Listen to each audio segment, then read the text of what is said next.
和侯府联姻那天，有个小姑娘身穿大红嫁衣，先我一步踏入侯。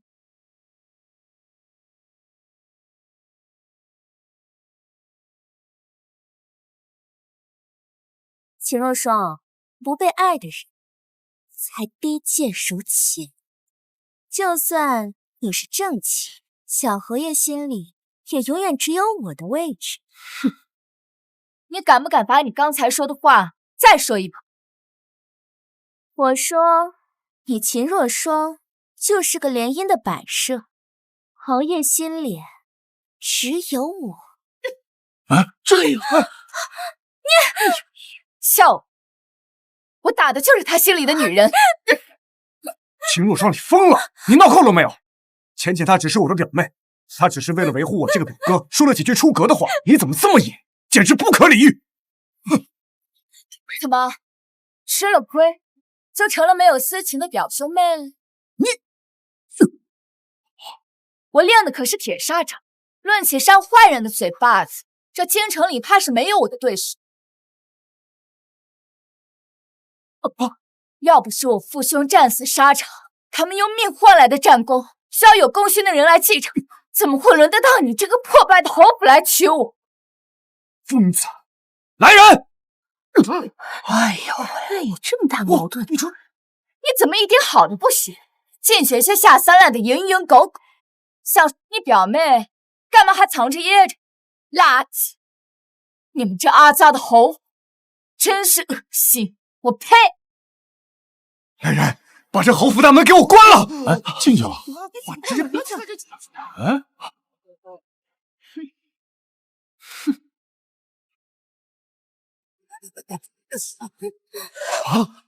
呦！太厉害了，这么大！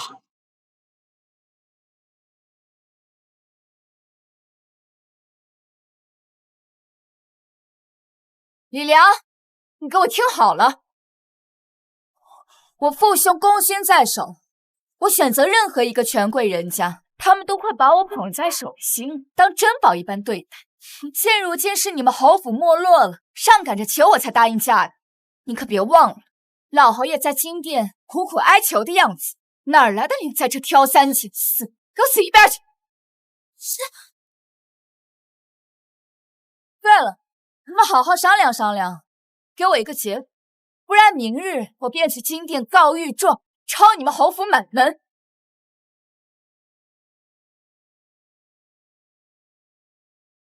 小姐，你刚刚可真是煞气腾腾，我看那小侯爷都快吓尿了。他们侯府今日竟敢放任一个什么所谓的表妹来搅闹我的大婚，这定是精心设计下来，真当我是个汉子？就是，真以为我们是没有脑子、只会打仗的大老粗啊！这侯府虽然没落了，架子可一点没放下，敢打我们将军府的主意。小姐，我们接下来怎么办？怎么办啊？我父兄生前受赏赐的良田商铺众多，现如今将军府又只剩我一人，想必这侯府也早就盯上我的嫁妆，就等着苏浅浅把我镇住之后，好肥吃肥喝的吃绝户呢。这帮又当又立的垃圾，我定是不能放过他。他们不是想吃绝户吗？好啊，那我便反过来把他们侯府吃干抹净。对，大不了把什么狗屁婚书撕了，再到战场上抡大刀。皇帝还能逼迫一个有战功的将军家的姑娘非嫁人不可，那他的江山可就不稳了。战英，你去前院看看，到底什么情况？是。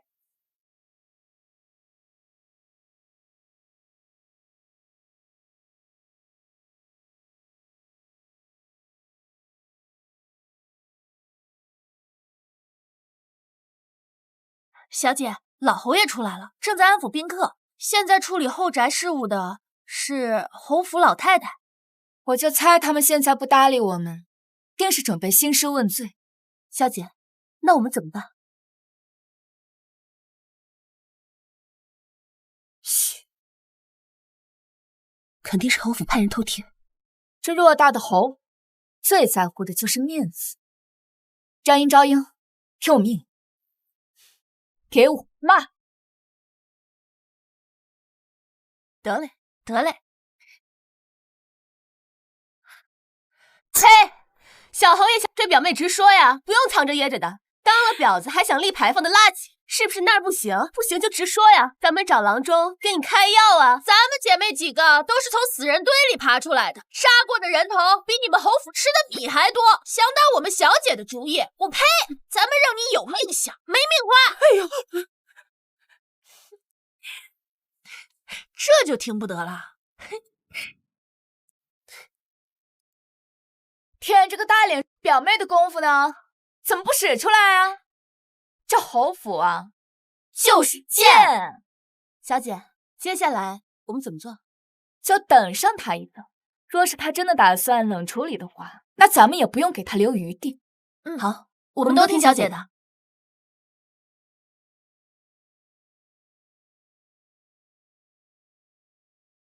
这都1个时辰了，看来这侯府不把我们放在眼里。看来他们是不想让我把事情闹大，丢了侯府的面子，想不拜堂，直接就进洞房。好啊，那我偏不如他们的运。姐妹们，现在把我送去喜堂，跟新郎拜堂。是。这里不是你们该来的地方，赶紧回去，回去！一拜天地，有人在这儿，哪来的新娘？是苏浅浅。2拜高堂。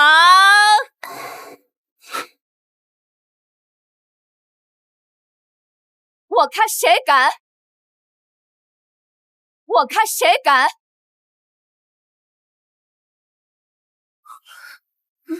你怎么来了？你们侯府还真是胆大包天，这皇上赐婚都敢找人来顶替，你们可知道这可是诛九族的死罪？来人，替侯爷赎罪！啊，是。问你要干什么？哎呦！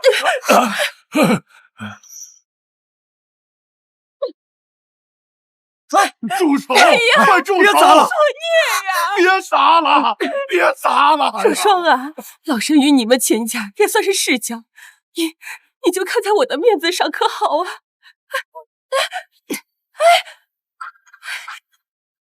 你们若是真心待我的话，迎娶进门举案齐眉，相敬如宾，我何尝不会做一个合格的心腹？到时候自会给你们侯府留足了面子。可你们一家人却是齐心协力，想要算计我的嫁妆，那你们侯府的面子便是鞋垫子。给我砸！哎，你秦若韶，你就是个泼妇！李良，你给我听好了，若是你们想保全侯府全家的姓，那现在别带上你那个贱人表妹到我的门前磕头，每个人100个响头。若是少一个的话，我便去告御状。活命的机会已经给你，来不来随意。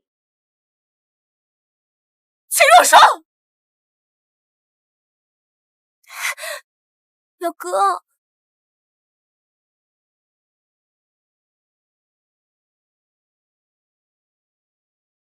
秦若霜，你真的要把事情做得这么绝吗？我做的绝，你这个温柔可人的表妹出现在我婚轿前的时候，便是你们自己将事情做绝。现在开始，给我磕，他磕你水，待会儿他磕够了，便是你磕他水。把父兄的铁券单数拿出来，这对贱人若是磕不够100个响头，那咱们便上金殿。是。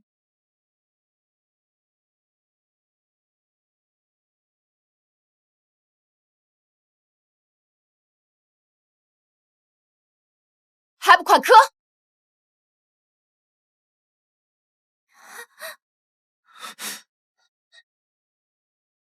！1、2、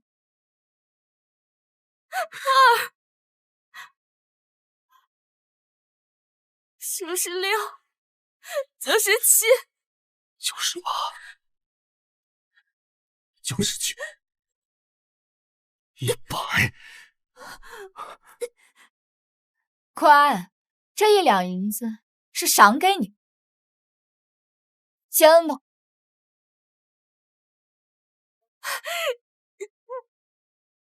浅浅，小姐，我们刚出去溜了一圈，你是没看到，现在全城的宾客都在暗暗嘲笑，侯府一夜之间成了全京城的笑话。大婚之日，全家人接着我们小姐是孤女，合起伙来想给我们小姐下马威，没想到被我们小姐反杀，回旋镖狠狠地塞进了他们自己的嘴里，那感觉比逼着他们自己喝自己的金汤还难受。那都是他们自作自受。来，干杯！秦若霜，你什么意思？你也不撒泡尿照照自己的样子，哼，哪儿来的自信？还想爬老娘的床？秦若霜，我可是你夫君啊！跪下！小姐让你走才能走。秦若霜，你还要干什么？皇帝赐婚，那自然会监察虚实。若是第一夜就让新郎睡客房的话，传出去肯定会引人怀疑的。你别用这种眼神看着我，我对你这种白条鸡可是一点兴趣都没有。把你脑袋转过去，看你脸就觉得恶心。你个悍妇，你心中可还有半点对为夫的敬畏？过早！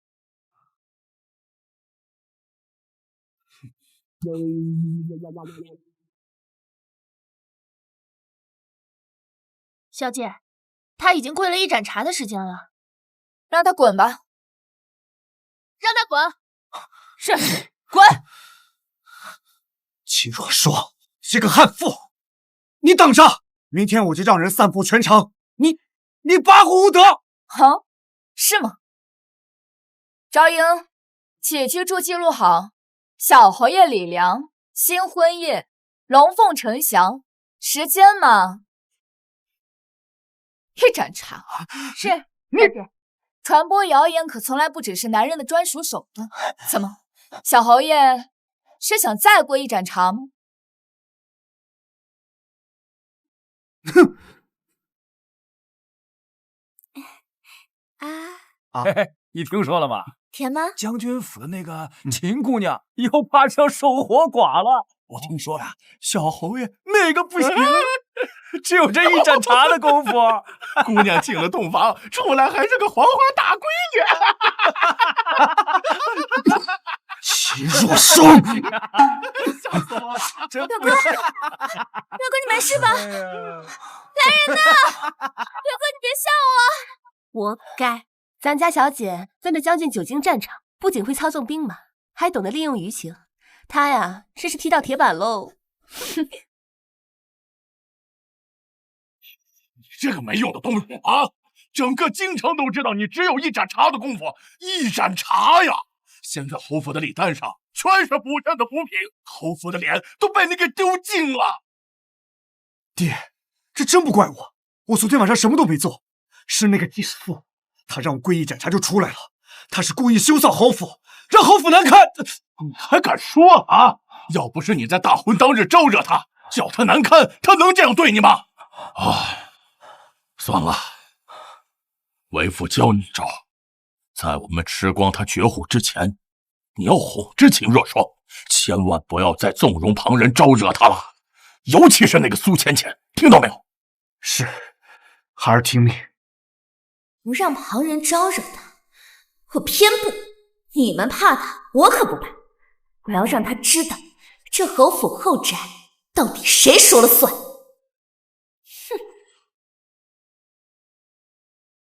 啊，秦小姐独得了将军府的万贯家财，怎么还这么穷酸啊？出门还带着假首饰。假首饰？小姐，这不是你的发簪，你的发簪是黄金做的，这只是黄铜。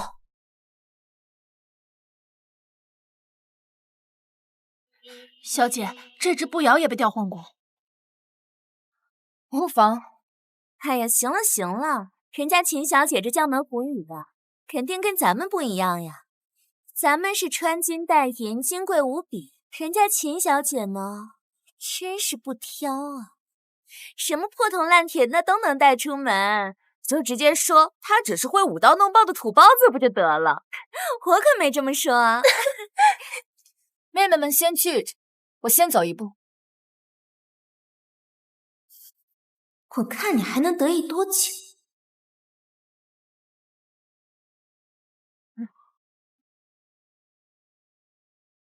你这菜里还有虫子，你们这群奴才是怎么伺候我们家小姐的？这哪里有虫子？我怎么没看见？我看这菜干净的很呢。既然你说干净的话，那便赏你吃。那倒也不用。你一个大老粗，还一副千金小姐的做派，吃个饭还挑三拣四。你个刁奴！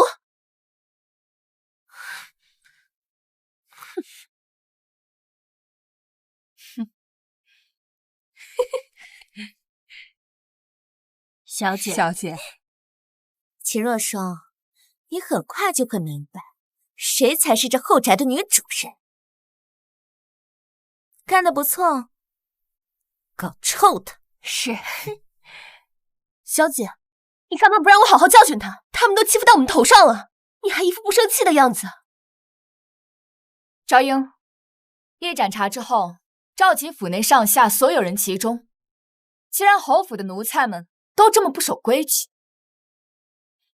那今日我便好好教训教训他们。今日叫大家过来，就是为了宣布几件事情。什么玩意儿啊？算什么东西？今节日呢，侯府里倒是热闹的很，有一些不长眼的东西，以为我是什么好捏的软柿子。今天就是为了告诉大家，我既然有本事踏进侯府这个门，那便有本事能镇住侯府的鬼。之前那些不长眼的东西，该教训。哼，真假？侯府后宅向来是由我做主，这些下人也不是谁想处置就能处置。你手脚不干净，偷了我的黄金首饰，发卖给人牙子去做苦工吧。不是我，不是我，表小姐救我，救我！陈嬷嬷，你在背后议论主母是非，犯口舌，卖给穷苦人家吧。我是侯府老人，不能卖我。至于你，在我的吃食里面投放不洁之物，既然这么不嫌脏的话，那便送去青楼接客吧。表小姐救我！我这对秦小姐都是为了你啊！苏浅浅，怎么100个响头还没磕够，还想继续？说来也是可笑，你一个寄居在侯府的访客，还真把自己当主子。你们今天都给我认清楚，看明白，给我记住了，到底谁才是这个家的主子？可不是什么阿猫阿狗的小主，就能跳到我面前来装人的。你等着，我这就去告诉表哥。现在整个侯府都指望着我的嫁妆不？他们又怎么敢得罪金主？你就算是去，也是王八骑锅盖，白费力气。原来小姐等着今日一次性拔干净所有的钉子，既是处置了刁奴，又当众警示了众人，看以后侯府里还有谁敢生事。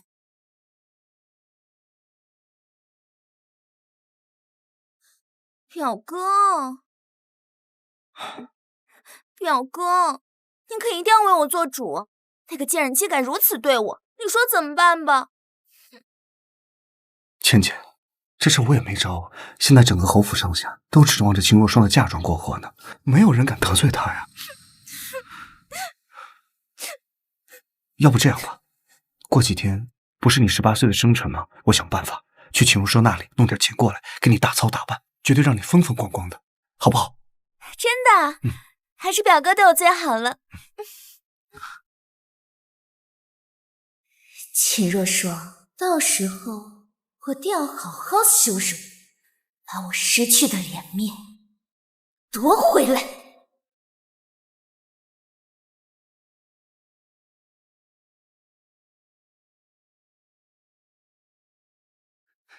若霜，这些是我给你置换的绸缎，入了侯府啊，你就不必要操劳过度了。管家管账，包括管理你的嫁妆，反正脏活累活呢，交给母亲操持就好了。她有经验，比你更会持家一点。会持家，然后便把侯府操持成这个狗屎样子。在我没来侯府之前啊，你们连吃个鸡蛋都要算计半天，就这还好意思让我把嫁妆让出？哪来的大礼？李良，我看这几天没骂你，给你脸是吧？不给便不给，怎么骂得如此难听？把你那匹破布给我带走！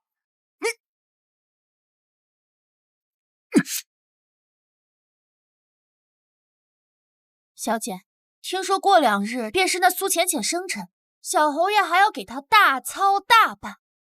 看来眼下是没钱了，把主意打到咱们小姐的嫁妆上。战英，你过来，到时候你把她到时咱们也给她送上一件大礼。这表小姐一个18岁的生辰礼都搞得如此隆重，看来这侯府实力尚存呐。就是不知对一个寄养在家中的表妹如此重视，这正室夫人该如何自处呢？就是，表哥，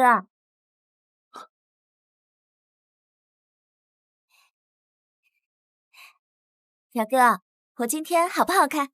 浅浅最美了，你就是今天的主角。来人！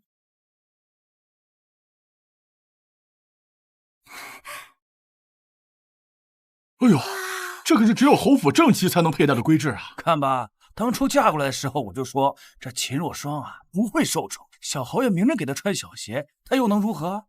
哼，我早就听说这女子不受礼法管制，就给这么治她。这金钗甚是与我相配，哥哥既赠我金钗，那嫂嫂就没有什么要赠与我的吗？我自然是给你准备了礼物的，这个便是我给你准备的礼物。金钗都戴在了苏小姐头上，她能准备什么？难道准备的是求原谅的请罪书？浅浅，为了这个礼物，我可是没少费心思，要懂得感恩哦。看看吧。看来他终于意识到自己在侯府的地位，知道在侯府巴结我才能活下去了。那我也就不拒绝嫂嫂好意了。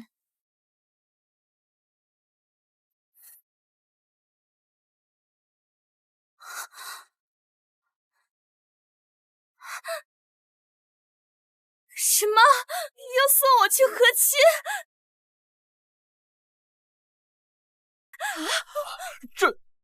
对，通过我的不懈推举，陛下可算是终于同意了，将你送去塞外当和亲贵女。我要去塞外和亲？什么？塞外和亲？塞外那里可是苦寒之地，边疆蛮子又粗鲁不堪。秦若霜，你送表妹去和亲，不就是置她于死地吗？不可能，不可能！我怎么可能会去塞外和亲？这塞外子们听说那游牧民几10年不洗澡，身上的跳蚤洗下来够炒一盘菜的了。可不止呢，我听说这塞外蛮子一人娶妻，全家受用，丈夫死了就传给他的儿子孙子。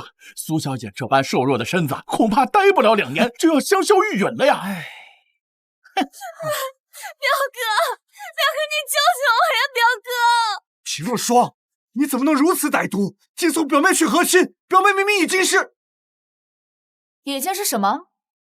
是，我看啊，你们明明是已经无媒苟合，暗通款曲吧？我的夫君，这表妹不会是你养在家里的静鸾吧？静鸾？听说女子被强制作为男子的玩物，方可称为静鸾，而且这2人的情趣与一般夫妻不同，多半是强制、鞭笞，甚至是……怪不得，原来小侯爷喜欢这个。不过别人不都说小侯爷那个原来如此，小侯爷玩的可真花，只是可惜了这苏小姐受了那么多苦。诸位莫要听他胡言，我儿绝不是这样的人。是的，是的，绝对不可能的。秦若霜，你这就是污蔑！我什么时候跟表妹做过那种事情？也是啊，我也觉得夫君不是这样的人。这样的话，未免也太阿杂、下贱、无耻、不要脸、有悖伦常了吧？简直他就不是个人呐！哎呀，简直就是个畜生！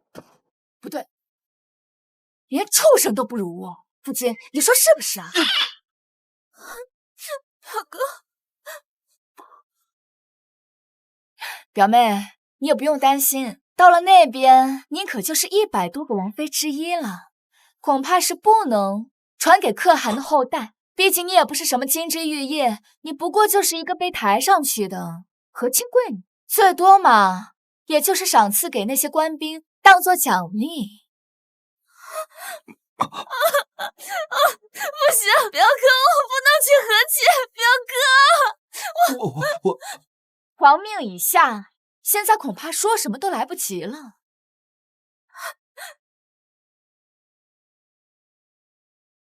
我不能去和亲，我已经怀了表哥的孩子。我已经怀了表哥的孩子。还有此事？哎呦，还有帝室痉挛了呀！你说什么？老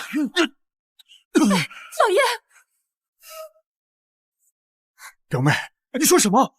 表哥，我已经有了你的骨肉，这个是侯府唯一的血脉，你一定要留下他呀！表哥，你与表妹私通，还搞出了私生子，这若让陛下知道了，恐怕你这封爵就保不住了。老爷，为了侯府的爵位，绝不能承认这孩子是你的。表妹尚在闺阁，怎么可能怀孕呢？表哥，我真的怀了你的孩子。小侯爷和表妹暗通款曲，可不是1天2天了，整个京城谁不知道？小侯爷现在不认，我们也就不相信了。哎呀，只要这事儿没有传到皇上耳端，这封爵之位就能保住了。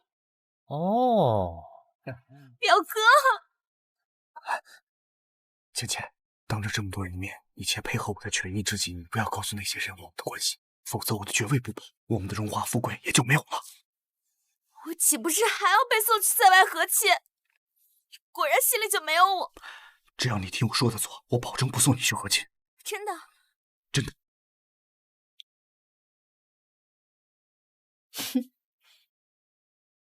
诸位，我刚才是慌乱之下口不择言，其实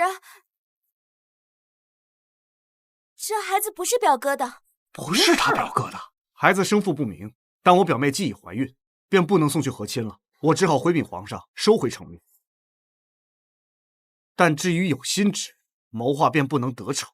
嫂子，看来不能如你的愿了。苏浅浅，我治你个招，多着呢。战英，老太医到了吗？刚到，在外候着，等着给苏小姐请脉呢。秦如霜，你什么时候找的太医？表妹莫不是以为我只是拿旨意吓唬吓唬，实则什么都没准备吧？你这个贱人！表妹，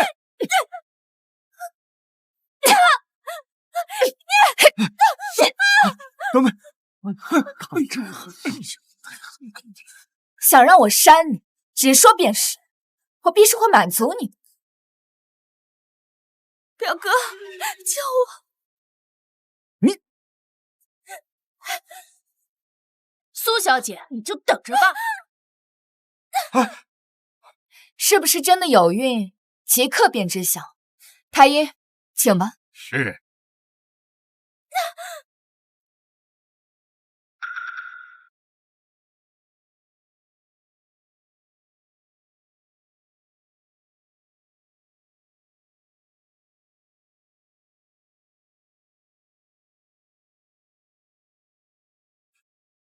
这，老太医，你确定这个是给人用的，不是给家畜用的？你玩笑了，微臣可是专业的。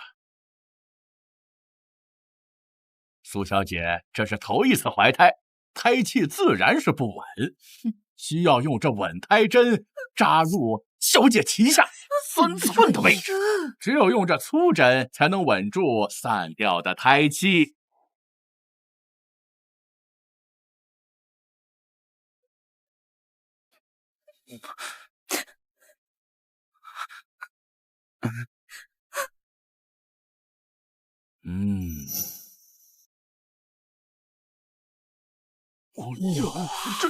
这，小姐莫怕，待会儿微臣给你把脉的时候，如果您胎象平稳，就不需要用此物。但是，如果您的胎象异常，就要用这小钩勾进你的小腹当中，勾出一些东西拿来看看。我不看了，我不看了。你是否怀有身孕，直接关系到皇命，岂是你说不看就不看的？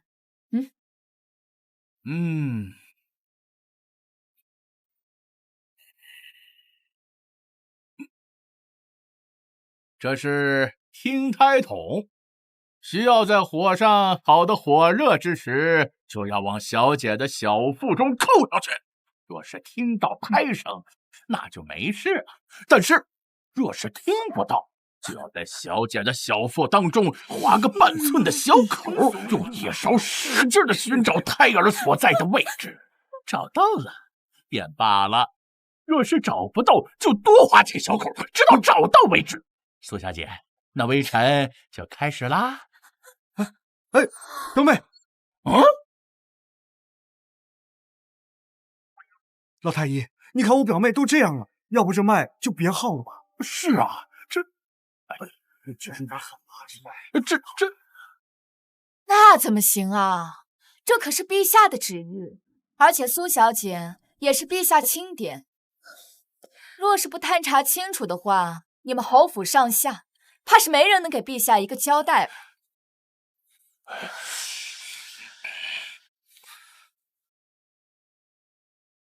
就算是再宠爱的表妹又如何？与侯府荣耀相比，还不是轻而易举的被放弃？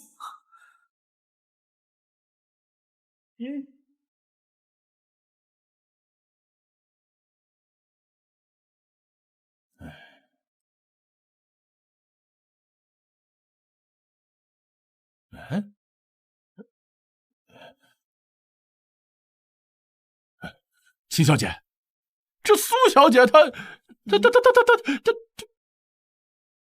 有怀孕呢。啊，没怀孕？这没怀孕？哎呀，这苏小姐去塞外和亲的事儿，怕是板上钉钉了。哎，看来这嫁给塞外蛮子的苦，苏小姐是不得不吃了呀。是啊，表妹。虽然表妹原有身孕，但却非处子之身。若是与塞外可汗和亲，恐怕这事是真的不妥呀。到时候若因此事影响两国邦交，你还有侯府可都是死罪啊！求求你了，你就放过他吧。若霜，咱们都是一家人，不能因为一个表妹拉上全家人去死吧？以后后院都听你的，还不行吗？小姐，老夫人都说了，把管家对牌钥匙给您，您就网开一面吧。什么？对牌钥匙？不是说后宅都听我们小姐的吗？那不就是让我们小姐管家？我犯人是。既然老夫人跟老侯爷都这么说了，那我这个做儿媳的又岂敢不答应呢？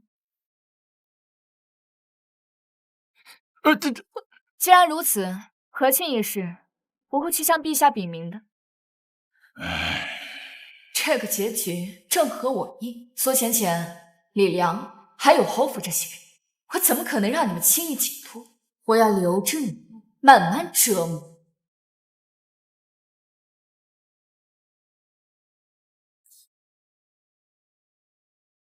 这秦若霜简直大逆不道，根本就没把侯府和我这个夫君放在眼里。我看，不如直接杀了，再把嫁妆直接抢过来了事。胡扯！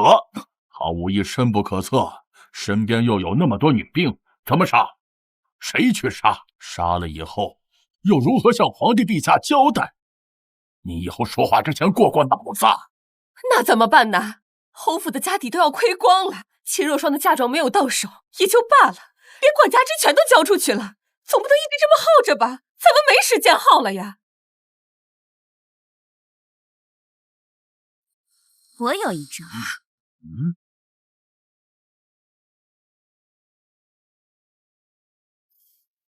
有事便说事，别在这里浪费我的时间。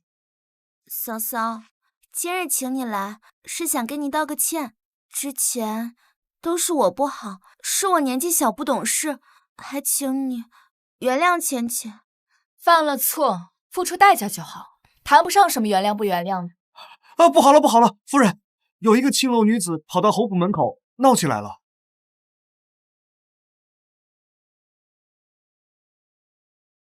哎，不能，这成何体统？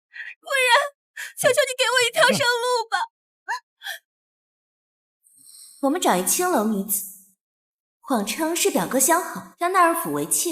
以秦若霜的性格，定是不能容忍与妓女共侍一夫，定会大闹。到时我们便以7度之尊休了她。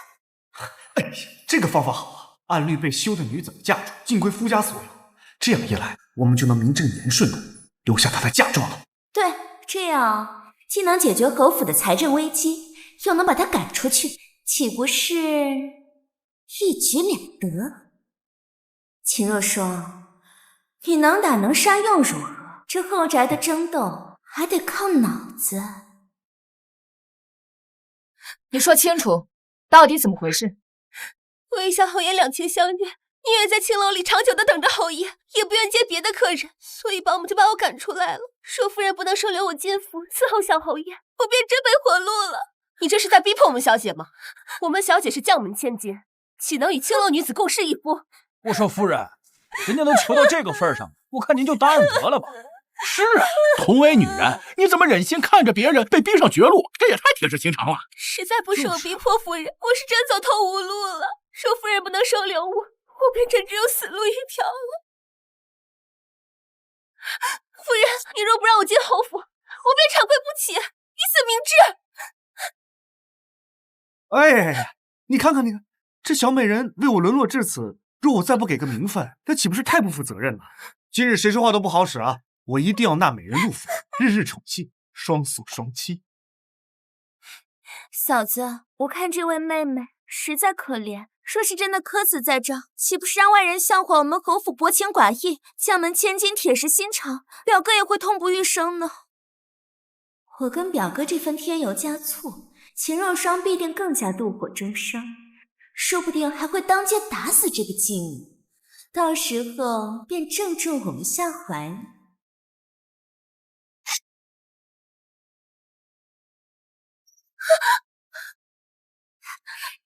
他要动手了，这一刀下去，他就完了。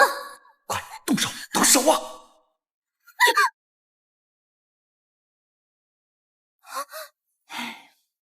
妹妹如此情深意重，做姐姐的又怎么会不成全呢？我出身武将之家，不上红妆，不过这个短刃可是我多年随身携带的，今日便送给你了，当做纪念吧。起来吧。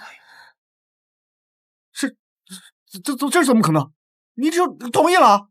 为夫纳妾乃是贤妻之责，为什么会不同意呢？可她是青楼女子，我连你都能忍受，更何况一个青楼女子？你不行，我不同意。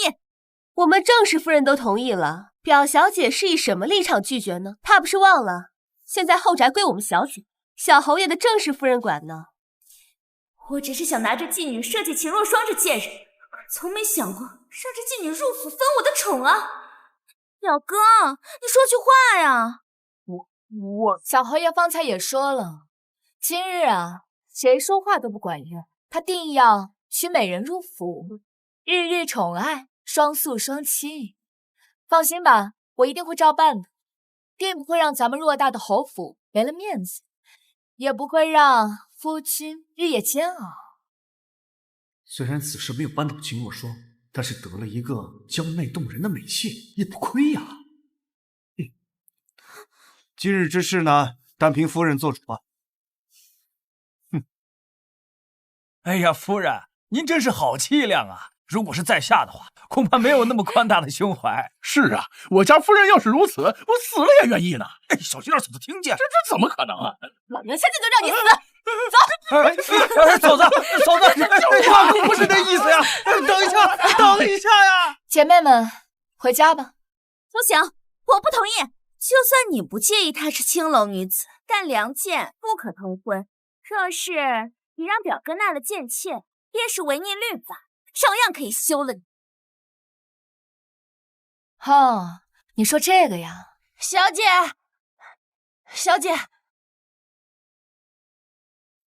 我早就听闻小侯爷在青楼有几个相好，于是便把他们的生契拿到了官衙，改了户籍。他们现在可都是良女。可她毕竟曾是青楼女子，传出去对表哥的名声不好。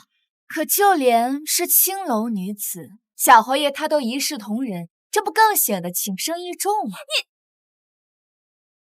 但她还没有分住处。我住的西院还有间空房，即刻便可入住。哼，想以七出悍渡之名算计我的嫁妆，真当我没有防备？秦如霜，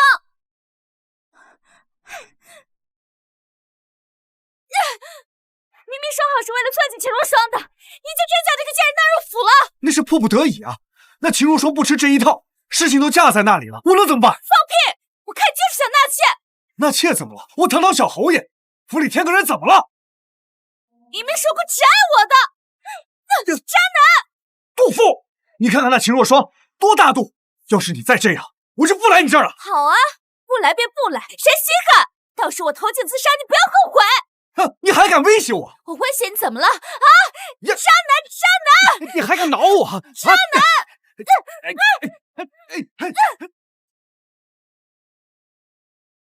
小姐好计策，让这群小人偷鸡不成蚀把米，反而自己闹起来了。真当我们家小姐是莽夫，只会动粗？论计谋，我们也不差。就是，即便不费一兵一卒，照样玩死他。我只是平时能动手的，懒得跟他们吵吵罢了。谁？是我。夫人，请开门，我有话想和夫人说。进来吧。多谢夫人救命之恩。你白天还在道德逼迫我们家小姐，怎么现在又来谢恩了？怕不是黄鼠狼给鸡拜年，没安好心吧？夫人恕罪，是苏小姐来青楼，逼我到侯府门口大闹，又逼老鸨把我赶走，我实在是走投无路才来这里。谁曾想，夫人没有给我赶走，还给了我一个安家之处。我虽是青楼女子，却也懂知恩图报，夫人大恩大德，没齿难忘。从今以后，我愿誓死追随夫人。身为女子，诸多不易，又何苦互相为难呢？你若是安分守己的话，今后便可留在这里读书习字，也可以学武傍身，也免得遭受他人的逼迫和欺负。但你毕竟曾经加害于我，你的生气不会一直扣在手上。若是他日你背叛我的话，那可别怪我把你发卖出去。好，我若有意愧对夫人，那便叫我曝尸荒野，不得好死。起来吧。夫人，我从小在青楼被教授女工、歌舞、制香，若有朝一日夫人用得上，但凭夫人差遣。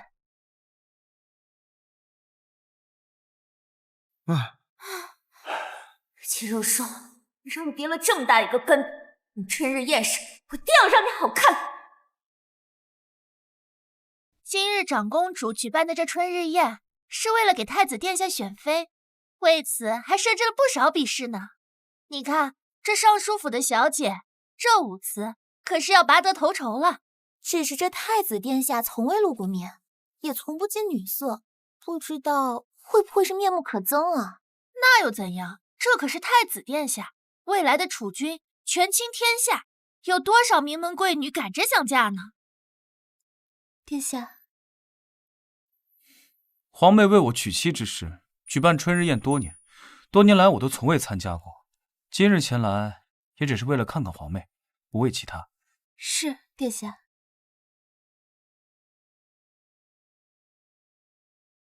这京中才女果然不凡啊！这舞姿名动京城。一般吧，还没柳红跳的好。你一个舞刀弄剑的懂什么？有本事你上去比啊！武器，我才不去。好，真好，妹妹的舞姿果然不凡，有京中赵飞燕美名。多谢长公主夸赞。众所周知，我皇兄不喜欢寻常女子，琴棋书画他都不在意，平生痴迷武学。第2场比试便比武艺。诸位姐妹，有谁可愿意来？还有比武环节呢？还有比武环节呢？那都是京中未出阁的女子参加比试，你一个已婚妇女就别凑热闹了。我想比就比，你莫要管我。哎呀，你快回来，别闹！哎呀，你个泼妇！回禀长公主，这场比试我想试一试。这不是小侯爷刚娶的夫人吗？为了太子选妃设置的比试，他来凑什么热闹？就是，他一个有夫之妇，还敢觊觎太子殿下？春日宴是为皇兄选妃，也是为诸位姐妹举办，让姐妹们开心，何必拘泥于有没有出嫁？难道出嫁的女子便不配一展风姿了吗？谁愿与秦小姐一试？我来。哇，这不是我朝第一女将军慕如兰吗？穆将军久经沙场，若他说是本朝女子武功第2，没人敢称是第1。听说穆将军久仰太子殿下已久，恐怕这场比试势在必得。放心，我会让着点你的，必不会叫你缺胳膊断腿走出去。这秦若霜还真以为自己武艺了得，待会儿看穆将军怎么把他打趴下。最好杀了他。请出招。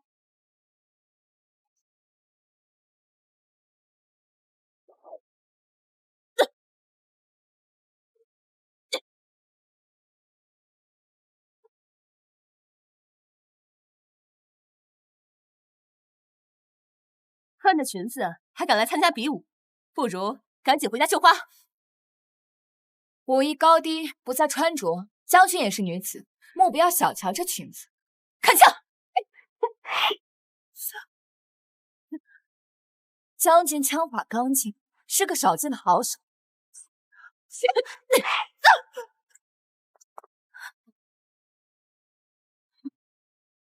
啊，穆将军这是输了吗？我没看错吧？你没看错，而且还输得很快。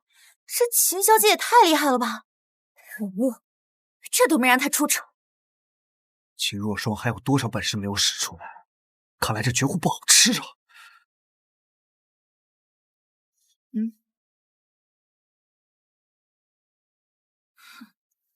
将军枪法了得，却输在了傲慢和轻敌。哼，那便不是我技不如人，我不服，要求加赛。公主殿下，我要求加一场射箭。若是射箭武艺，秦小姐都在我之上，那我便输得心服口服。这，秦小姐认为如何？当然可以，难得遇到像穆将军这么强劲的对手，我当然愿意。舞狮，不过倒是跟一个人挺像的。这是特制的箭靶，射中靶心，轻而易举。要如何才能赢过对方，全看二位的本事。看来要赢过他，需要出奇招。穆将军，这次若是再输了，可别再嘴硬了。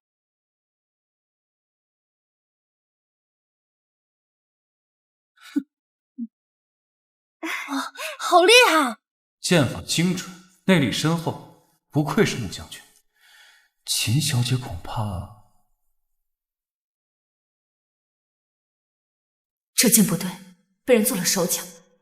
这下看你怎么赢！秦小姐怎么还不射？若是再不射，可就要放弃比赛了。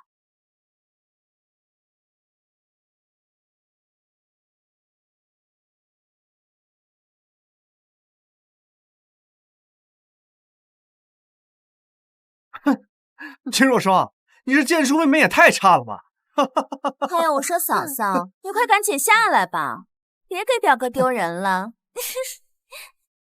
秦若霜，你终于当众出丑了。不应该啊，秦小姐武艺高强，不该一箭都没中啊。毕竟是深闺里的小姐，会些武艺强身健体也就罢了，估计从没有练过射箭吧？那还敢接下比试，真是丢人现眼啊！不对，谁说我没射中呢？穆将军，还请你到术前一趟，不要让别人觉得我作弊了。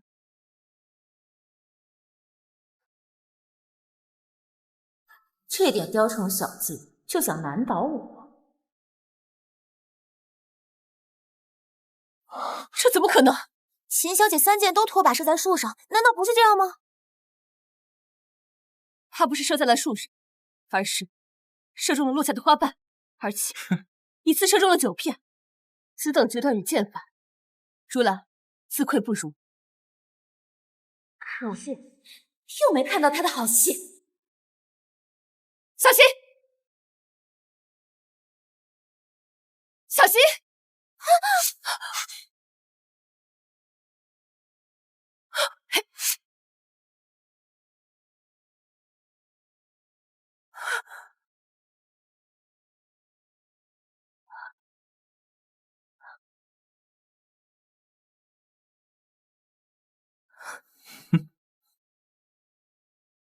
秦小姐，对不起，你的剑，将军，你乃是众人心中的榜样，断不可当众这么说。我知道此事一定是受人指使，交给我便可。殿下，如兰今日算是见识到了什么叫人外有人，天外有天。回去必定精进技艺，不再骄傲自满，自请戍边3年，磨练心性，望殿下应允。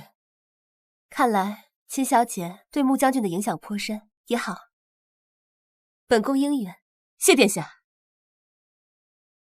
秦小姐，我在京都亦有亲信，若有事儿，让亲信传信给我就好，我必全力相助。好。这秦小姐当真是奇人。可恶，这个秦若霜怎么什么都能化解？表妹，你还有什么招对付她？有，我还有一步杀招。今日比试，本宫看得颇为尽兴，也多亏了秦小姐参与，望各位姐妹也可以在本次宴会上尽兴。长公主殿下，嫂嫂其实还有一事未告知呢，若您知道了，肯定会更加高兴。哦，是什么？他又要整什么幺蛾子？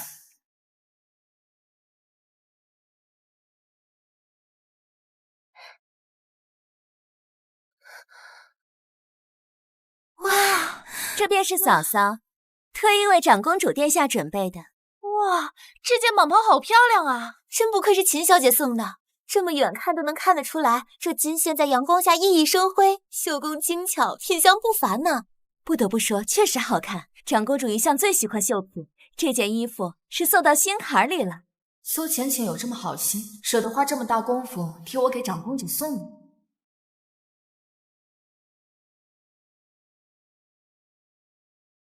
果真是好物，用手有心啊。是啊，长公主殿下，这可是嫂嫂亲自一针一线为你缝制的呢，只为送给长公主殿下。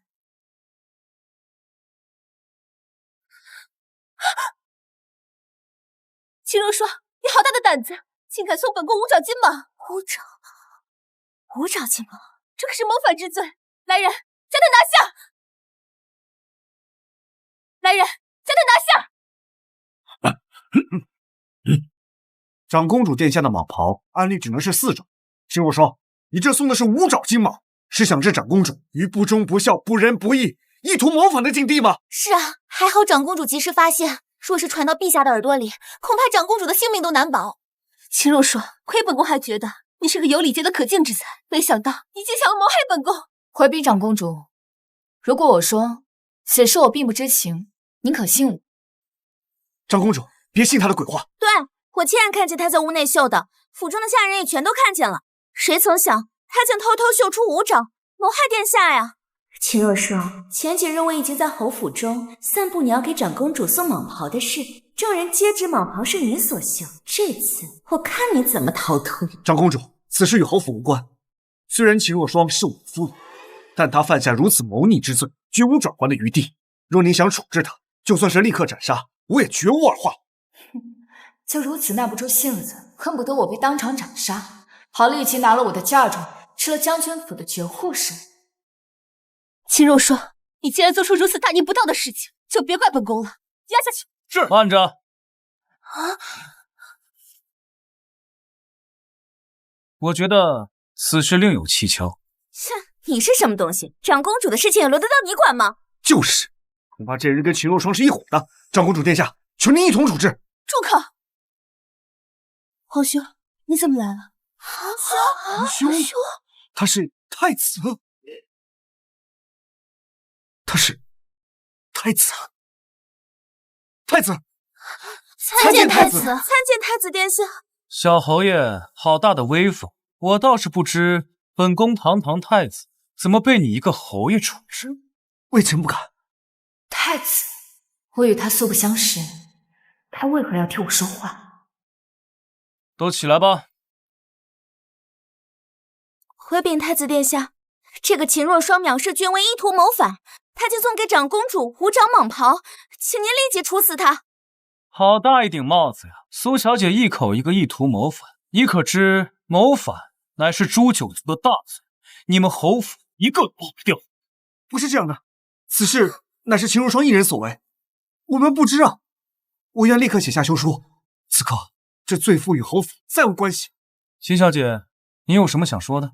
回禀太子殿下，此事确实与我有关。哦，还请太子殿下将这蟒袍交给我，再给我准备一碗清水。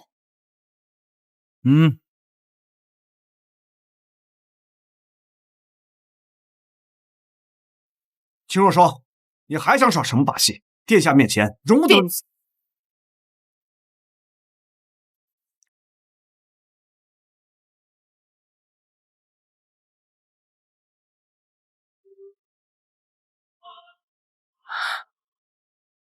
奇了，原来这不是龙爪，而是一朵金花。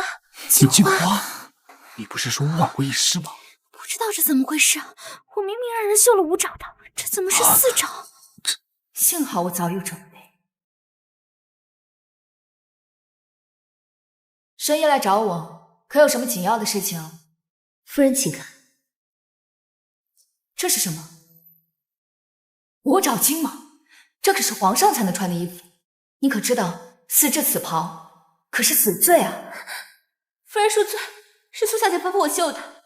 苏小姐吩咐我绣这5爪金蟒时，我便觉得奇怪，想到今日府邸私下都在传，夫人要给长公主绣一件蟒袍，在春日宴上送给长公主，便更是心生疑惑，赶紧来跟夫人说明。5爪金蟒，看来他们是想置我于死地。柳红，你精通女工，可有什么迫切的法子？奴婢会一特殊技法，能将它变成双面绣，倒是你将它浸在水中，纹样会有所变化。既然你们要加害于我，那就别怪我反将一军。回禀太子殿下，回禀长公主，此乃琼花，乃是天下无双的祥瑞之花。这金蟒脚踏祥瑞之花，寓意着福泽绵长。臣女祝长公主千岁千岁千千岁。长公主千岁千岁千千岁。若霜，方才是本宫冤枉你了，望你不要怪罪本宫。你有什么心愿，本宫都帮你实现。臣女确实有一个愿望，还请太子殿下和长公主一定要成全。你尽管说，本宫能做到的都满足你。既然方才妹妹这么想替臣女送礼物，那便让她给在座所有的贵女屈膝下跪，并说：“姐姐，我错了。”若霜说的都对，这样来化解众人对我的误解，如何？想得美，秦若霜，我好歹是侯府的人，好歹是小侯爷的表妹，你这样折辱我，这表哥的面子于何地？你就不怕表哥怪罪于你吗？难道小侯爷会为了一个远房表妹怪罪我这个正妻吗？听说侯府内宅常年是表妹当家，今日一看，似乎真是如此。秦小姐乃是功勋忠义之后，又是皇上钦点的侯府正妻，你一个侯爷竟然帮着外人来欺压皇上钦点的正妻，这事儿要传到皇上耳朵，我看你这小侯爷也不用当了。不会，怎么可能？你们让他做什么，他照做便是。表哥，还不照做？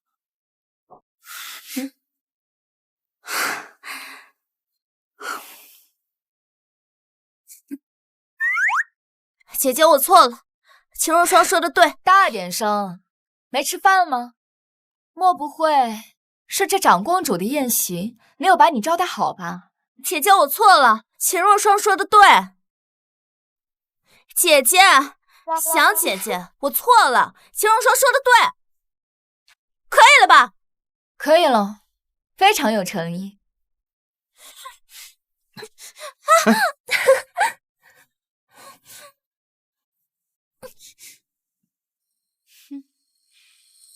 秦若霜，让出这么大仇，我一定要杀了你！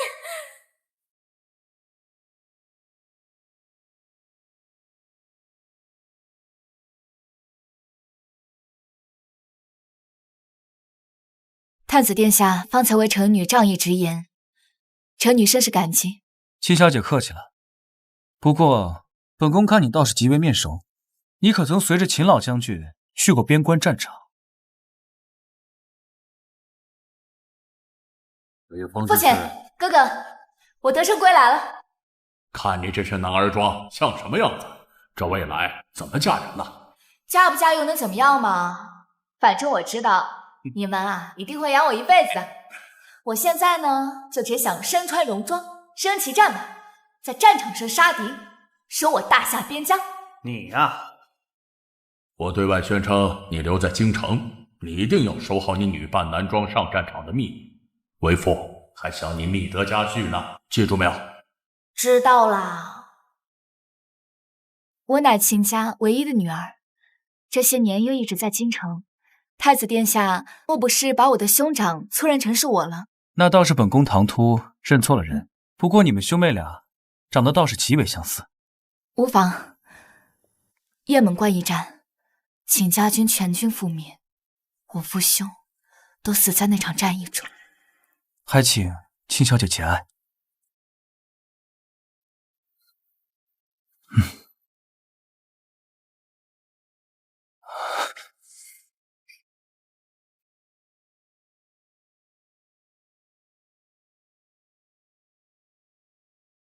就是他。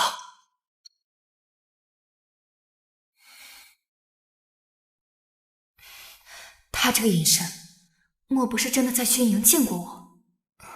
太子殿下若是没有其他事的话，臣女先告退了。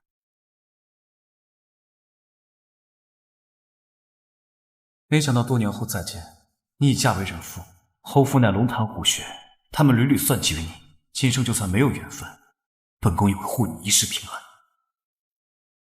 开得真漂亮，这个不错啊。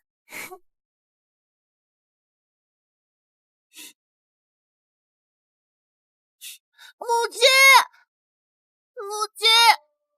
啊，这孩子怎么管他叫娘亲？他不是才刚刚成亲？这秦小姐刚嫁入侯府不过1个月，哪来这么大的孩子啊？从没听说过还许配过别家呀？难道是私生子啊？一定是了，私生子都找上门来了，恐怕是京城最大的丑闻了。老将军名声全让他败光了。秦若霜，你一个宫女绝户，我就不信整不死你。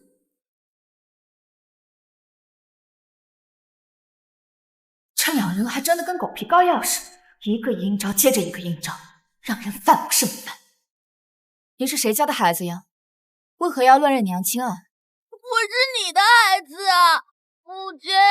孩儿知道你现在是侯府的夫人，不想认孩儿，可是孩儿好想你，求你别不要孩儿。呀，嫂嫂，这是你的孩子啊？哎，你别说，眉眼跟嫂子还真有几分相似呢。表哥，这么大的孩子，表哥你竟不知？我完全不知。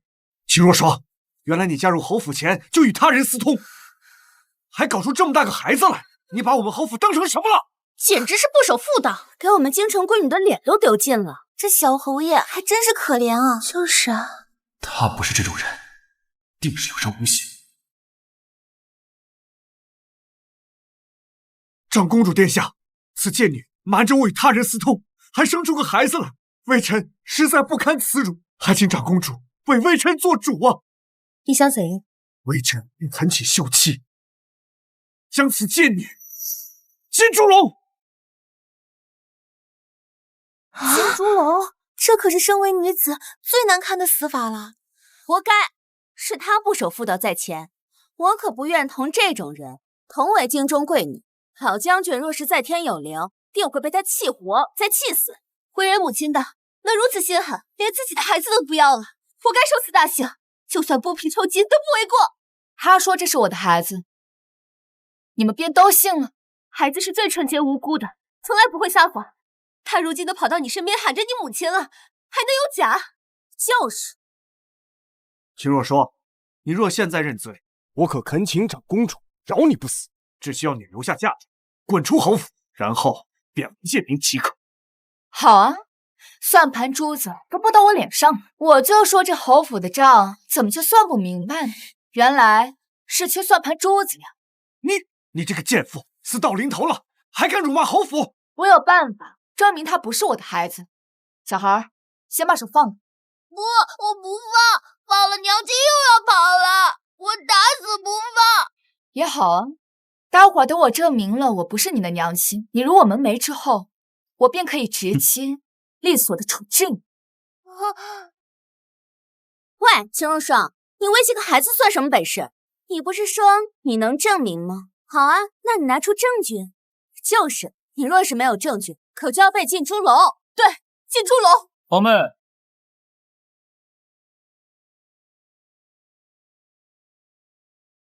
这些就是你推荐为太子妃的京城贵女，刚吃了人云亦云的亏，就又人云亦云，简直就是一群无脑的蠢货。在事情没有弄清楚之前，我若再听到有人胡说八道，立刻拖出去杖毙。秦氏，你可有什么办法证明？我需要长公主与我派人回侯府取一样东西。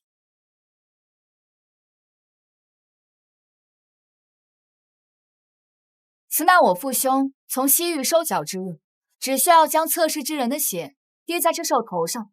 如果两人有血缘关系，那便会亮红光；若是没有血缘关系，便会亮蓝光。这样便可证明这个孩子不是我亲生的。你开什么玩笑？世间怎么可能有如此奇异的宝物？秦若霜，我看你就是瞎胡说，我怎么从没听过这世间有这种神兽？哼，简单啊，不信的话，找人试一试不就知道了。找谁？我愿意试。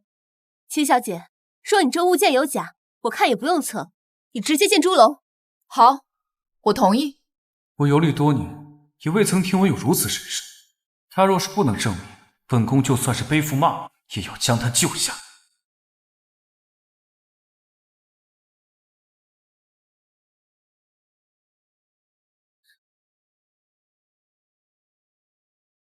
月儿，谁知道会不会有人暗中操控神兽发出红光，作弊呢？哼！是蓝光。秦若霜，你连作弊都做不明白。京中谁人不知，丞相府家的小姐育有一女啊，就是这个孩子。你这鬼东西，却说这孩子不是亲生的，你还说不是耍大家？我看呀，你就该被扒光衣服进猪笼。对，长公主，请立刻把这贱妇进猪笼。秦若霜，事实如此，这次我也保不了你。我的神兽从来都不会出错。这位小姐，您确定这个孩子跟你真的是母女关系？当然，这事是众人皆知的。大家都看到了，事实都摆在这里了。秦若霜还要说别人母女不是亲生的，破坏人家母女关系。哼！长公主，请准许我立刻把这贱妇拉出去，进猪笼处置。对，进猪笼。对，进猪笼。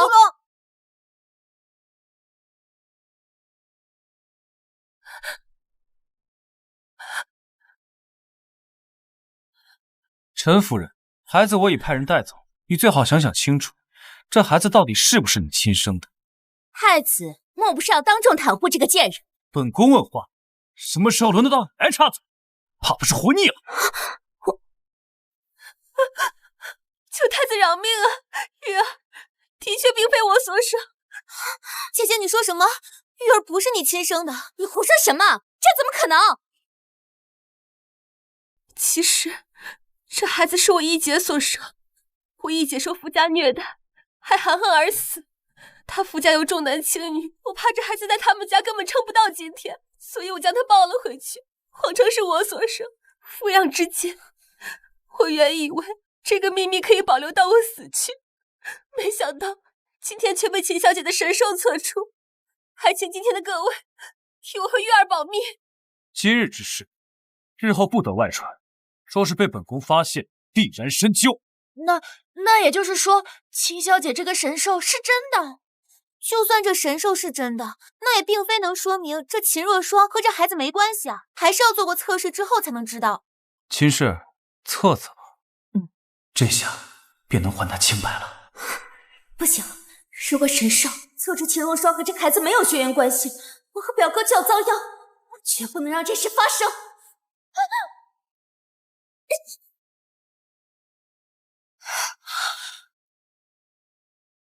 苏浅浅，你居然故意损坏了老将军给小姐的遗物！长公主殿下，臣女是不小心的，是后面有人推了臣女一把，臣女这才不小心跌出来的。哼，神兽受损，这还怎么测试？怎么还秦小姐清白？哼，是。长公主，刚才我表妹就站在秦若霜跟前，说不定推她之人正是秦若霜，就是为了不想让我们看出她跟这个孩子有关系。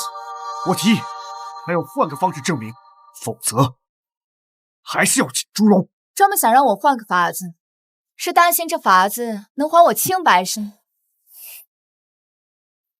秦若霜，你故意推我出来打碎神兽，只能说明这孩子就是你亲生的。我看你现在就要被禁猪笼，还要扒光衣服游街示众。谁说神兽碎了便失去作用？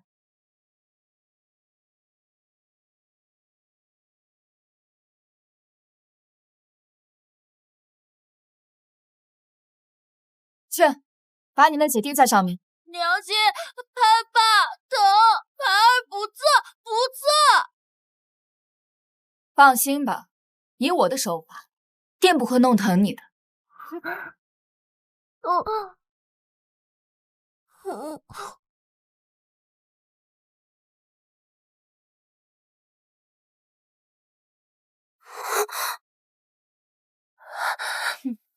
我就说吧，这小孩跟我们家小姐没有关系。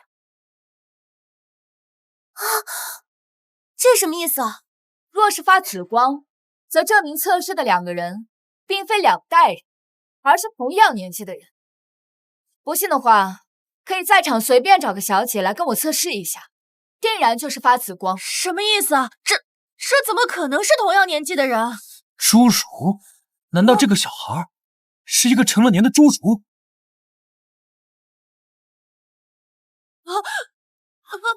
想往哪跑？这事真的不怪我，是他指示我，让我认娘的。我对此事并不知情，你休要污蔑我。这是你给我写的契书，让我谎称是孩子，诬陷秦小姐婚前不忠。事成之后，给我良田百亩，上面还有你的指印呢。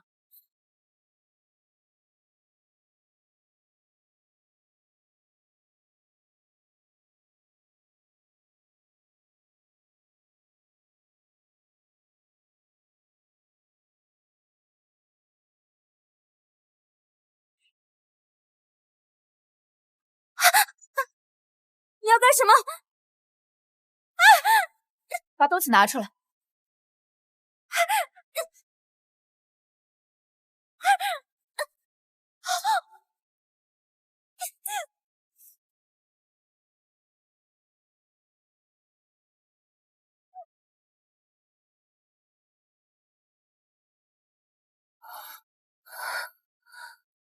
果真如此，竟然是你在诬陷秦小姐，还当众用这样的下三滥的手段来诬陷侯府正妻，我看你是说够了啊！殿下饶命啊！殿下饶命！我不是故意的，求您放过我。契约都签了，还说不是故意的。如果这都不是故意的话，那天下的地契、房契都可以随意收回，就说不是故意签下的就行了呗。就是，你谋害秦小姐是板上钉钉的事，没跑了。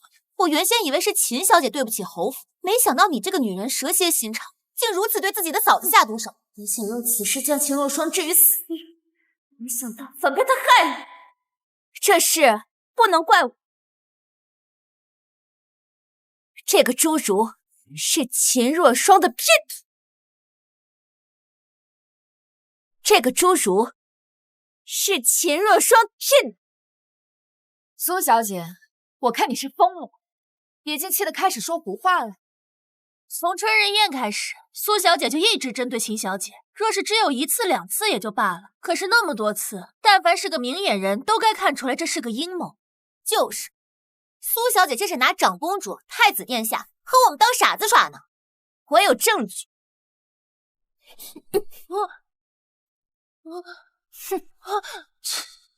也太拙劣了。诸位请看，这就是秦若霜是他骗徒的证据。竟真有啊！就一块手帕，能说明什么？就是，万一是你偷的呢？除此之外，我还有证据。他的后腰处有一个胎记。他怎么知道？哼，我还知道，胎记是红色的。秦若霜，你当真有此胎记？回禀长公主，臣女不敢隐瞒，确实有此胎记。你秦小姐，你当真是如此浪荡之人？可我之前还那么信你。我早就说了，他不是什么好东西，给将军府丢人。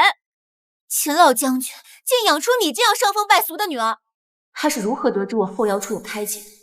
还知道胎记颜色？秦若霜啊，秦若霜，你更衣时我的丫鬟曾经偷偷看到，没想到竟在此处派上了用场。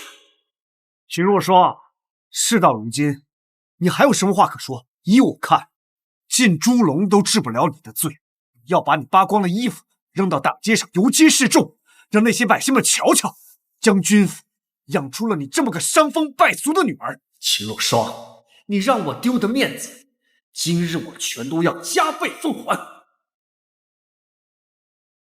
秦小姐，太子殿下让我和您说一句话。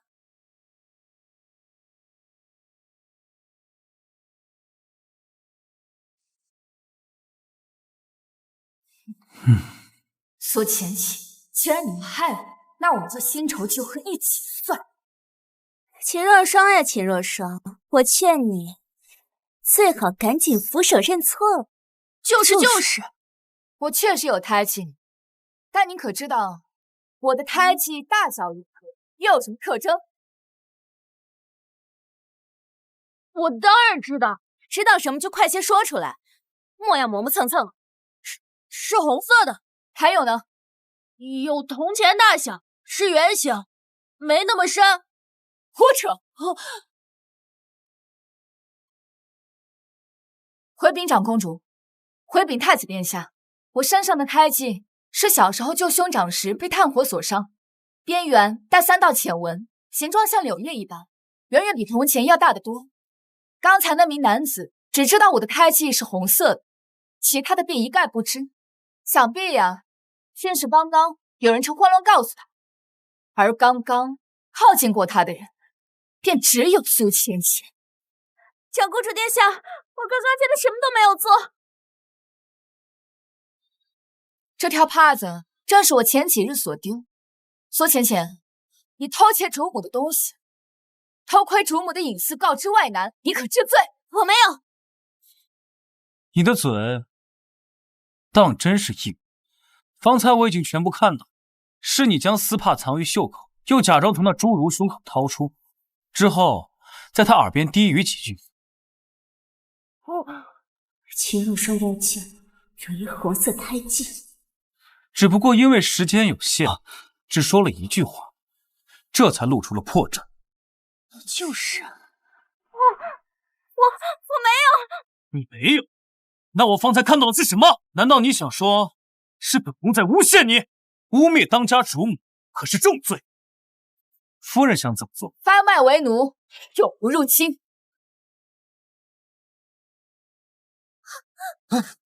浅浅，什么？我说发卖为奴，永不入侵，听不明白吗？表哥，救我！表哥！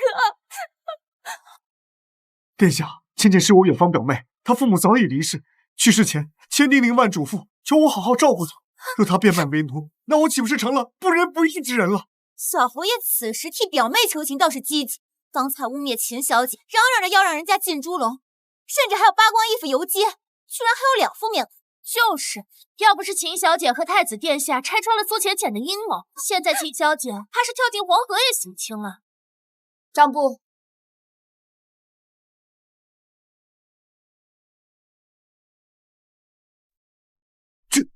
这是什么？3月初6，支银200两，给苏浅浅买金钗；4月12，支银3000两，给苏浅浅购置外宅。好一个有情有义的侯府，随随便便的支出，便是一个普通家庭10年的用度。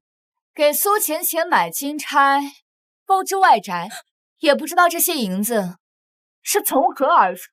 这些银子还不是从老百姓身上出的，那么多赋税，竟然被用来养这么一个人。就是苏浅浅讲好听一点，是侯门远亲；讲难听一点，就是一个普通百姓。凭什么吸百姓的血来养他呀？就是本宫1月用度不够100两，你们侯府真是好大方。我要发卖苏浅浅，夫君可有何异议？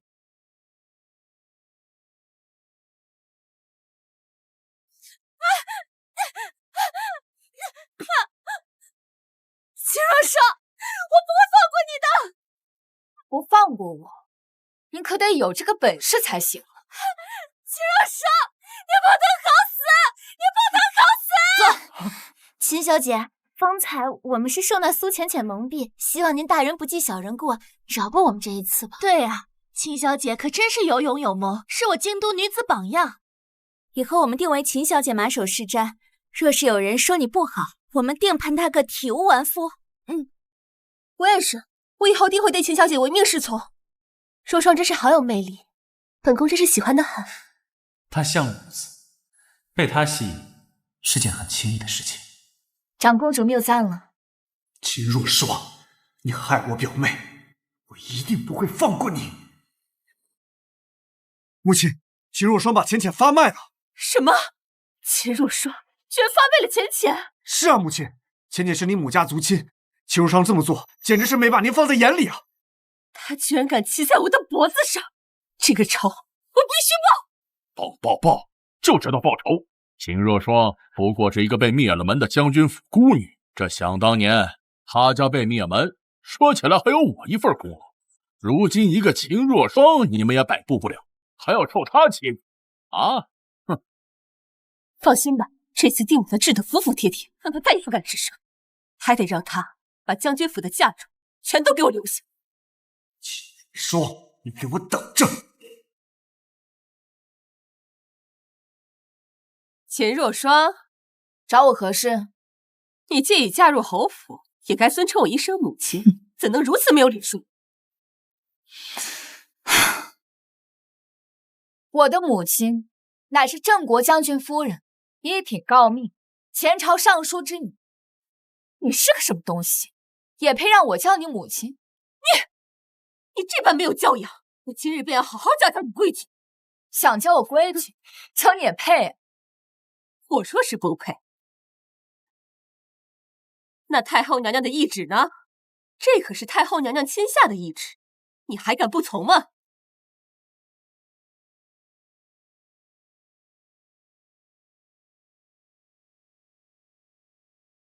太后娘娘的懿旨，谁敢不从啊？你想怎么教啊？唉，从明日起，你需每日天不亮就来给我请安，给我斟茶倒水，按肩捶腿。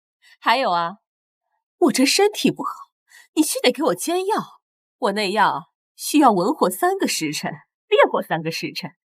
你需要亲自守着我的药锅，若是敢离开半步，或是让我不满意，那即刻扫地出门，留下所有家产。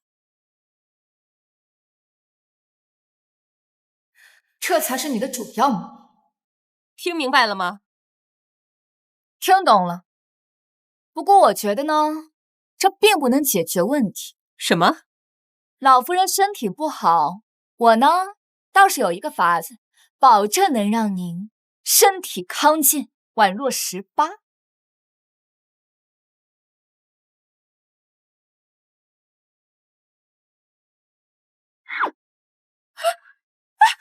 怎么回事？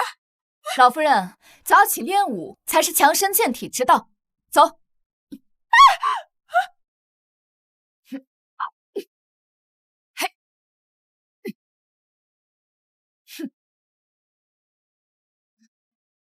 老夫人已经寅时了，该醒醒。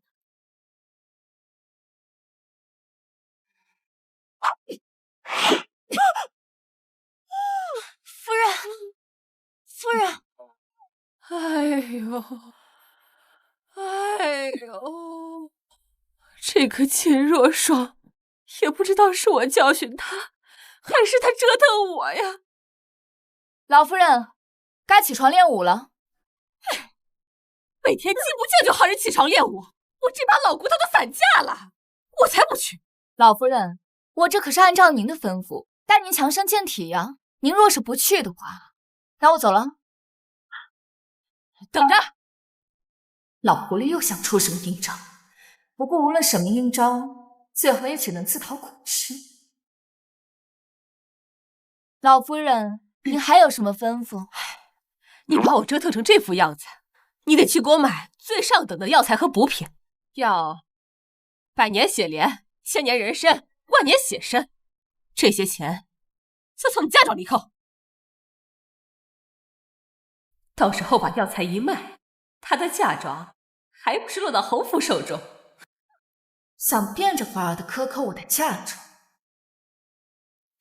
好，这些都需最上等的药材，若是有一点残次品，我就去太后娘娘那儿告你一状，叫你即刻扫地出门，嫁妆也不想带走。老夫人您放心，我一定给您准备最好的。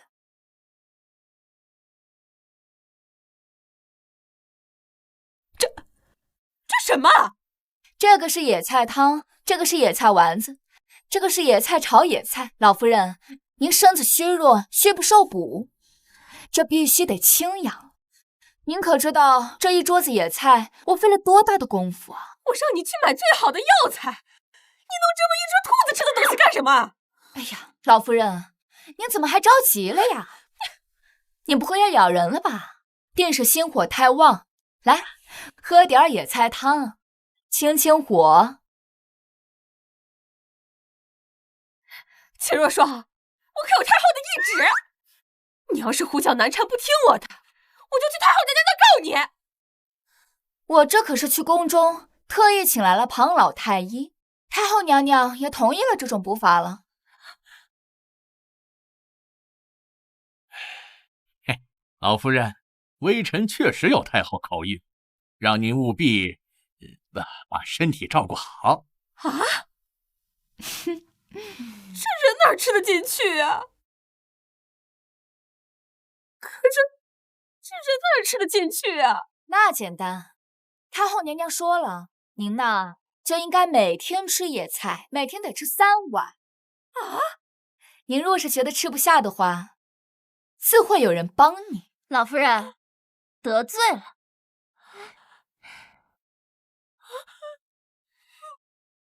你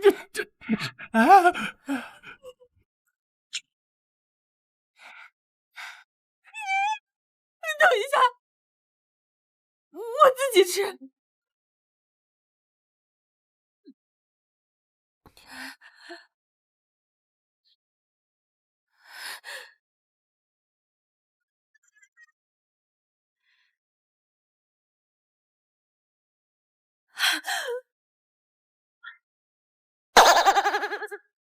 装逼算计，我有的是法子治你。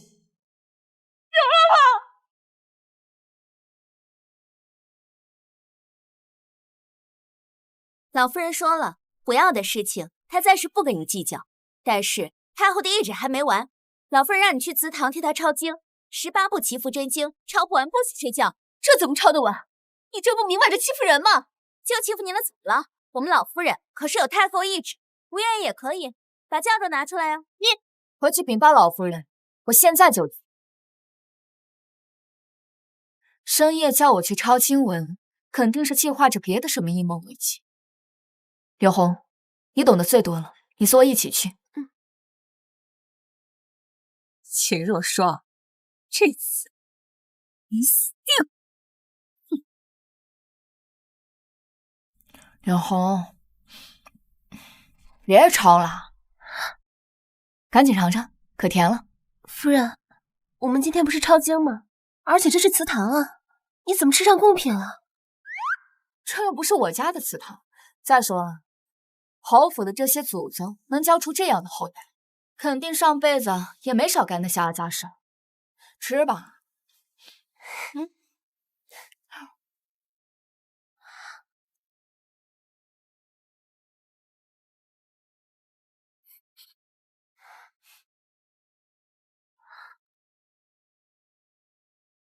夫人，是迷行宴。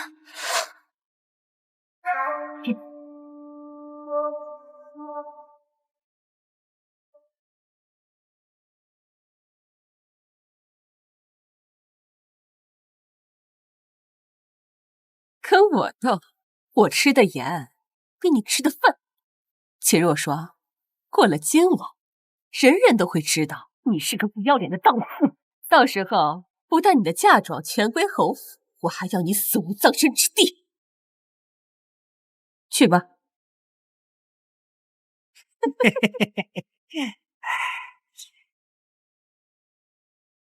怎么会有这种事情发生？莲儿这才几日不在府中，他就按捺不住寂寞了，勾引男人。这要是真的，恩侯定将他定猪笼。这是怎么回事？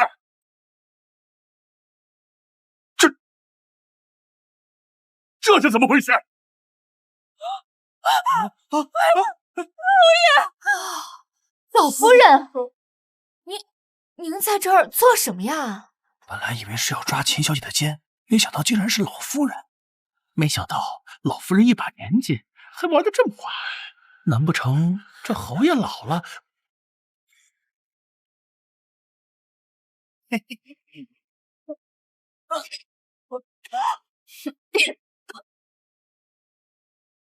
别急，既然你们侯府这么想置我于死地，那我便让你们自食恶果。把他俩给我抓过来！侯爷饶命啊！侯爷饶命啊！想都没想到是老夫人呐！都是秦若霜，我昨晚是来抓他的奸的，杨侯爷。我，老夫人，我昨天夜里也没来过祠堂啊，你怎么可能是来抓我的呢？胡说！侯爷，你可以问问我的贴身丫鬟，昨晚的事，她知道的一清二楚啊，侯爷。是。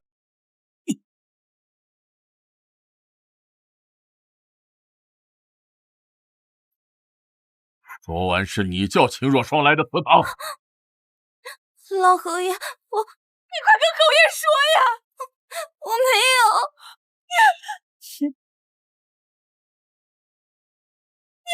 你是我的贴身丫鬟，你怎么能撒谎的？我没有撒谎，我没有。侯爷，侯府众人皆对下人苛待，可自从我管家之后，下人们的待遇提高，遇到事情我还会天虎迎邪。现在侯府众人早就为我所用，连贴身丫鬟都这么说了，想必不会有假。肯定的，老夫人怎么会想陷害自己的儿媳呢？看来给老侯爷戴绿帽子这事儿是板上钉钉了。够了！你这个伤风败俗的贱妇，把我的老脸都给我丢尽了！侯爷，你听我说呀，侯爷！闭嘴！这个贱妇给我拖出城外庄园去，看押起来！没我的命令，不许外出！李爷，那个庄子又破又冷，年事已高，身体又不好，你把我送过去，不就是要我死吗？谁让你给我戴绿帽子的？带走！李爷，多年夫妻怎么你不能这么对我？秦若霜，我做鬼也不会放过你的。错人斗不过我，错鬼我更不怕。带走！老爷，走！老爷，不要！我饶命啊！饶命啊！冤枉啊！老侯爷，你还有什么事儿？哼！又非你们都逃不掉，我要一个一个把你们侯府吃干抹净。小姐，自从苏浅浅被流放，小侯爷整日棉花素柳，都把家安在了那些烟花女子的床上。那不是正好吗？给我省事儿了，省得我天天看他那张脸犯恶心。小姐，小侯爷回来了，现在在侯府门外。烦人的玩意儿又回来，走吧，去看看。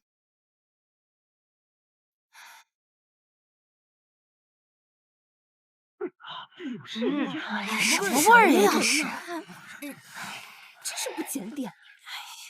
什么味儿啊？发生什么事了？您就是夫人吧？小侯爷呀，给您送回来了。小侯爷，这是小侯爷！侯爷！哎呀，怎么这么臭啊！哎呀，看这脸！小侯爷天天和我们巷子里不同女人来往，早就得了花柳病。我们说送他回来吧，他说不愿意见夫人。但如今呢，小侯爷实在病得厉害，我们就只能给您送回来了。我说这小侯爷太不爱惜自己身体了吧？怎么弄成这个样子？夫人名声一向很好，秦老将军和小将军在世的时候啊，没少给我们施粥一对呀，对，这小侯爷真是身在福中不知福啊！就是你看这秦若霜，我不想看见你。凉儿，这要么这臭侯府的人还真是虚伪，可惜演技拙劣，父慈子孝的美貌。秦若霜，自从你嫁进侯府，坏事就接二连三。我儿如今这样，全是因为你。哎呀，侯爷方才应该也听到大家议论了，我在外边名声一向是很好的，倒是他名声恶臭。我说老侯爷，这孽是小侯爷自个儿造出来的，跟夫人是没什么关系的，对不对？对呀，我们早就听说了，要是没有夫人了，这侯府早就没落了。这偌大的基业呀，我们老百姓怎么求都求不来，就这样被小侯爷败光了呀！就是啊，哎呀，就是。现在管家权在秦若霜手上，我服个软，他肯定会找郎中来给我治病。夫人，是为夫的错，求你发发慈悲，给我找个大夫吧。把小侯爷抬进去吧，放在柴房，每日给他一碗粥便可。你怎么能如此对我儿子？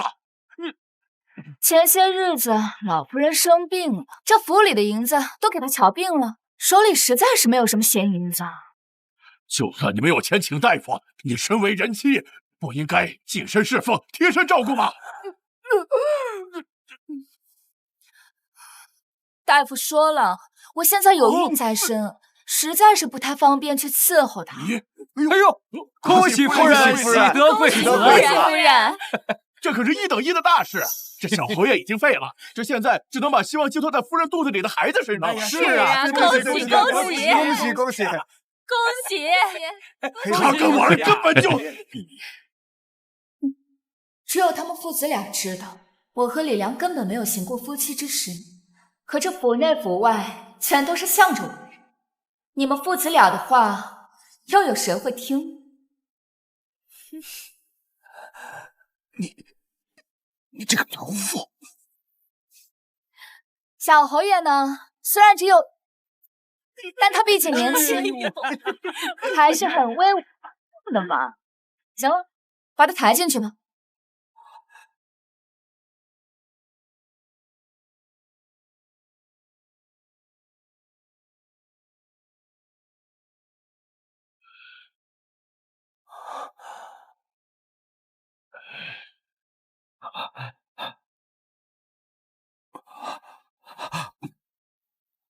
想当初，秦家战败是我一手促成，没想到如今我们家却被将军府的一个孤女搞成这副样子，我的心实在是不甘呐。那个女人竟然真的将我关在柴房里，每日只给我1碗粥，她是诚心想饿死孩儿。父亲，这一次断不可留的。为父有办法了，本侯出手，这次必将他碎尸万段。小姐，小姐，战英，出什么事了？你平日里可不会如此鲁莽。小姐，我刚刚听老侯爷说，秦家战败与他有关。看来老将军和少将军的死与他脱不了干系。我这几日在查看侯府的账簿，就发现了有许多猫腻，还有一笔巨额的支出，想必这定和前线有关系。难道他们勾结外邦？你去联系太子殿下，明日我要见他。是。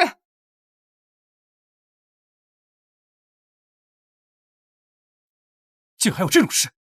太子殿下，此事关乎到大夏安危，还请太子殿下一定要彻查清楚。本宫明白，只不过这段时间他们没有刁难你吗？没事，他们不是我的对手。等这件事了结，本宫定会给秦家一个交代。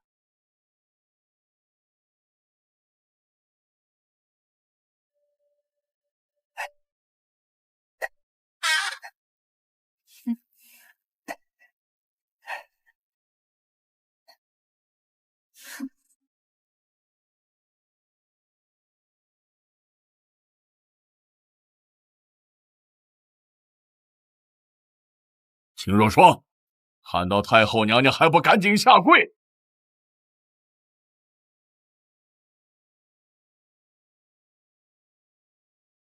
参见太后娘娘。太后娘娘，请看，这秦若霜竟敢在我侯府行着巫蛊之术！大胆秦若霜，巫蛊之术乃是禁术，该当死罪。娘娘，你看，这巫蛊娃娃上还写着我儿子生辰八字。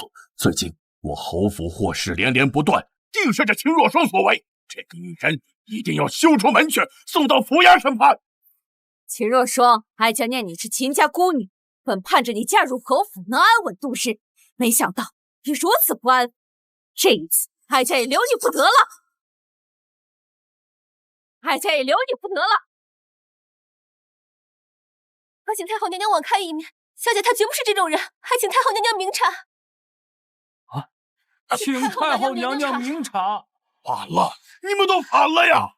现在侯府的人都向着秦若霜了，要把你们都发放出去，一个不留。太后娘娘，连府里的下人都知道我干不出此等事情，而您乃是一国之后，你怎能就这么轻信小侯爷他俩的一面之词呢？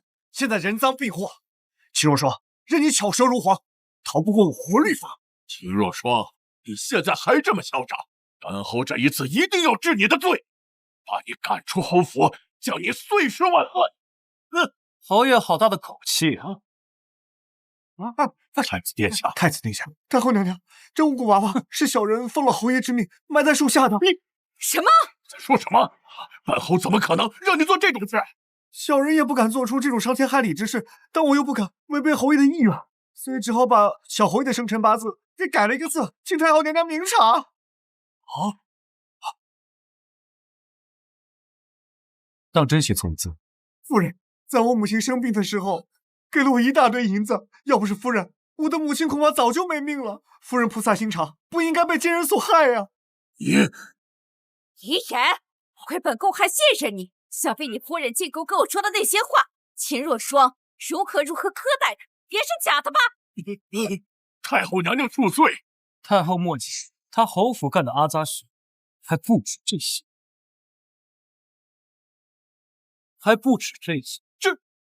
这本账簿记录了侯府与外邦勾结的所有事。他侯府常年入不敷出，欺压百姓，钱都拿来支援敌军了。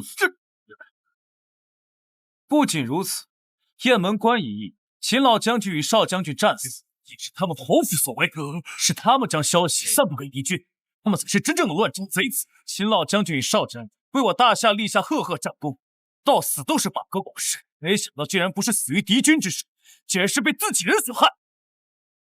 李衍、李良，证据在此。即日起，侯府查封，资产全归秦若霜所有。侯府亲眷除秦若霜外，万般抄斩，即日行刑。饶命！看在老臣年迈的份上，饶了我吧！若霜，若霜，你饶了我吧！若霜，若霜！侯府害我将军府全家，还一门心思想一吃绝户，但你们万万没想到了，苍天有眼，如今却让我反将你们吃了绝户。若霜，我错了，救我！若霜，饶我！快走！若霜，若霜，饶命啊！我错了，若霜，娘娘，若霜，哀家险些听信奸人坏话，误会你，你莫要怪哀家才好。太后娘娘，若不是您的话，我将军府的仇还不知道何时能够报。还要多亏叶儿啊！起来吧。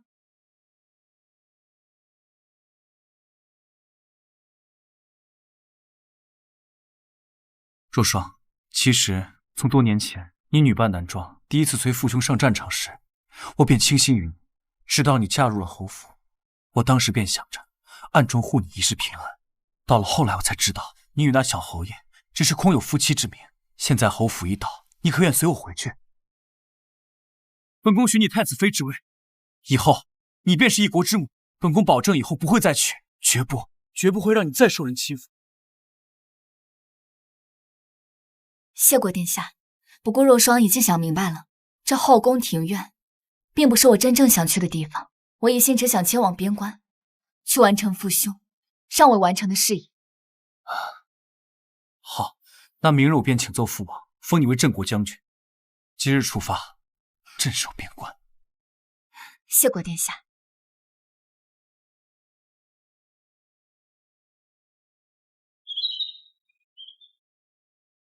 战英、昭英，收拾一下东西，我们准备启程。是。等等，